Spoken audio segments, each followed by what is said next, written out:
Hello and greetings here from Zurich. This is Isaac reporting and on behalf of Streetwise Economics.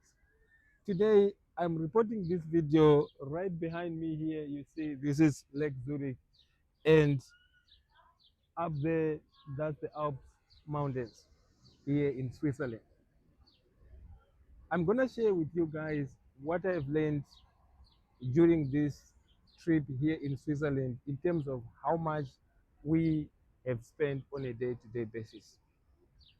But the first thing that I will say is that on average, today we actually have an event. We're gonna be taking a boat cruise here and also visit Lindy's home of chocolate, in addition to doing a tour of Zurich. But that we paid 298 Canadian dollars. But in terms of the groceries, what I've seen is that on average for lunch, it's my wife and our little boy and myself, we spent 20 francs. And on average, we are trying to spend maximum of 100 francs. So if I then add to say the 298 Canadian dollars plus roughly the other money that we are spending on food, and also for dinner, we actually decided to go on to just get in the groceries because just eating at the hotel where we are staying, it's very expensive. We paid 136 Canadian dollars when we arrived. We were so tired, but also the experience. But this takes some time. So on average, in a day, when I add on an average day, if I include the activities that we are doing, we are spending like $600. And bear in mind that when we planned this, we planned, I bought the flight tickets, I think it was 10 August in last year in 2020, 24. And it cost us, I think it was like 6,053 Canadian dollars.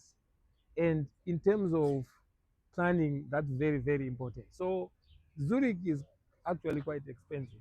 This tour alone, like I mentioned today, the tour of the city, the Lindy's Home of Chocolate, and the 30-minute boat cruise is $298.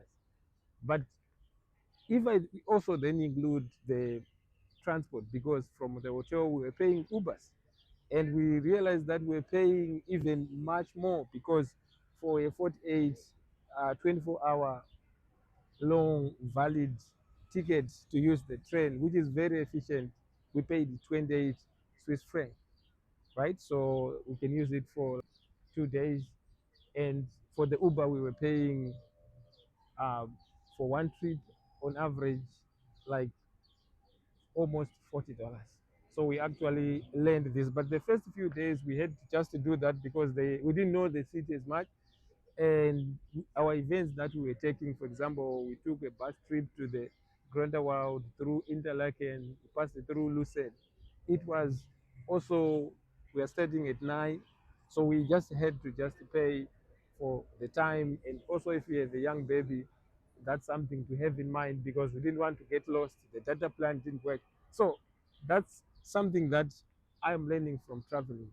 So that's on average, we are spending 600 Canadian a day plus activities. But in terms of the food, you're looking at 100 Swiss francs, and public transport system now. I think it makes sense to just use the public transport system, which is quite good. And their trains, they travel across the city, intercity. Let's say if you want to go to Geneva or Lucerne or Interlaken, then those are cheaper.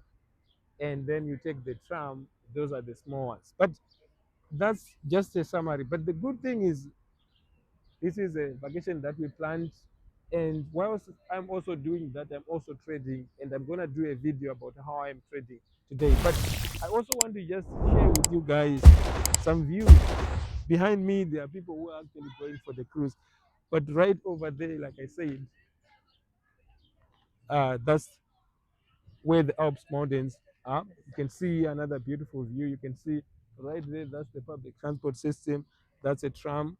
And across there, that's where the University of Zurich is, right on that, and the other Porsche suburbs here.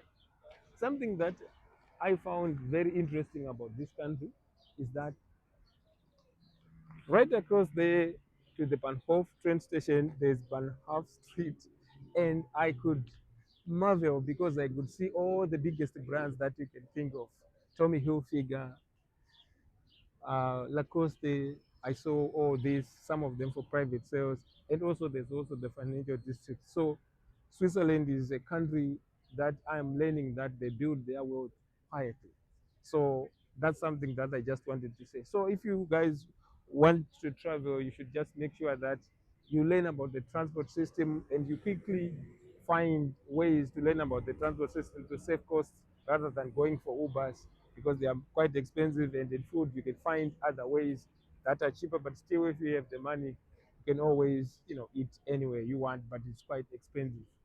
For me, I have found a way. I trade. I just need access to internet, so that kind of helps in terms of the expenses. So I just thought I would just share with you guys, and I hope you're liking this content. If you're liking this content, make sure you subscribe, you like. I'm gonna be traveling around the world and sharing what I'm learning about money, investing, building wealth, and all the other interesting things that I'm learning along the way. Isaac for Streetwise signing out here along Lake Zurich in Zurich, Switzerland. Have a wonderful day, and don't forget, always trade and invest wisely, and may the markets be on your side. Bye bye for now.